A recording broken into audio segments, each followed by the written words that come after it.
How do Android phones from 6 years ago perform today? How is the overall smoothness? Will we see what netizens often claim? It is just an Android. It'll start lagging after just 2 years. Well, I think using the Oppo Find X2 Pro is the perfect way to answer this question. Why? Cause this phone was released back in March 2020. Back in the day, what did many people call this phone? The king of Android. First, you should look at its processor, the legendary Snapdragon 865. At the same time, this screen was absolute top tier back then. A Samsung RK panel, a high-end performance Samsung RK the 120Hz refresh rate. Exactly. You have to remember that at the time, the iPhone was still stuck on 60Hz, and many domestic phones only paired 1080p with 90Hz. Even on powerful Samsung devices, though they had 2K and 120Hz, you couldn't enable both at once.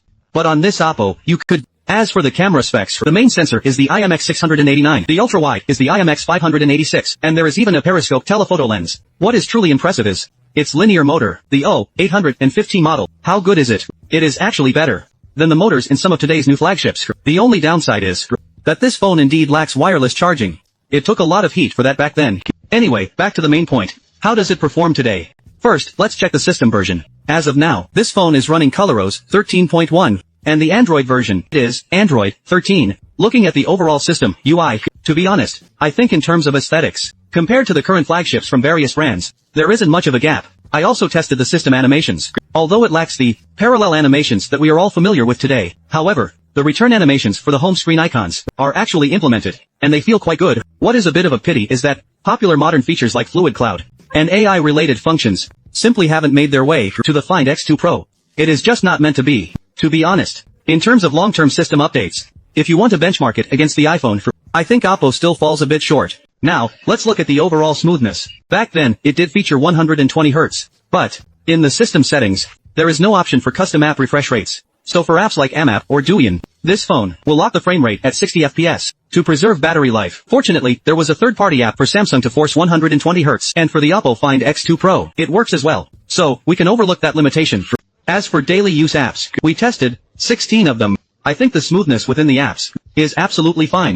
Of course, we also tried launching them consecutively to test the background retention. Despite having only 12 GB of RAM, we tested 12 apps, and it kept them all running in the background. However, when you launch apps one after another, by the time you reach the 7th or 8th one, the phone starts to experience stuttering and frame drops. Besides daily usage, can the Snapdragon 865 still handle gaming today? We ran a test on Honor of Kings. You have to realize that for Honor of Kings, on an SoC, like the Snapdragon 8 Elite, it's basically a casual game, like Solitaire. On the Snapdragon 865, this phone only supports 90 FPS. How should I put it, guys? Even though the average frame rate is 92 FPS, if you look at this frame rate curve, you'll notice there are significant fluctuations. Its peak power consumption hits 5 watts. This essentially means that after playing Honor of Kings for half an hour, the battery dropped by 20%. So, I think using this phone for gaming today is really pushing it a bit too far.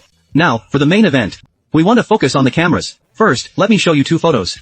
Go ahead and guess which was taken by the Find X9 Pro and which by the Find X2 Pro. Here is the interesting part. When it comes to basic image quality, to be honest, it is quite hard to tell the two apart, especially with the ultra-wide angle, because the IMX586 sensor still holds up remarkably well today. However, on the main camera, there are differences if you look closely. But I feel that, compared to this, modern flagship phones have shifted their focus of improvement to what? To color science and chromatic aberration, beyond just the upgraded sensors. It also has more to do with the optics and the manufacturer's photographic aesthetics. If you take photos with the X2 Pro, is it still usable? I think so. But is it aesthetic? That's debatable. I'd still pick the X9 Pro, right? But as you all know, when it comes to photography, beyond raw image quality, the shooting experience is also crucial, right? In this regard, the X2 Pro isn't quite as good as modern flagships. The surprise lies in its viewfinder quality. Honestly, compared to the actual photo quality of some current flagships, it is actually a bit better. But the entire zooming process lacks non-linear animations. When you tap the zoom buttons below, it just hardcuts between lenses. It looks quite jarring. And when you enable the AI, the image processing then appears completely out of step with today's mainstream flagships. Of course, Oppo's highly acclaimed Master Mode and those stylish watermarks have nothing to do with the Find X2 Pro. Finally, regarding durability, let's discuss 2 points. First, back in the day, this phone featured 65W fast charging, but by today's standards, it is not that fast anymore. Second, this phone came with a vegan leather option. This vegan leather material still feels premium to the touch today. However, we started seeing it less and less later on. Why? If you search for posts about this phone, you'll find that this leather tends to peel off. It literally develops a patina from wear and tear. So I think manufacturers ditched it. for the sake of durability, which makes total sense. The last point is about the screen. While it is a top-tier display, in this day and age, to be honest, the power consumption is a bit high. That is just how it is. Right, having seen all this, I think you all might have an answer to the question we asked at the beginning. Now, we have our answer.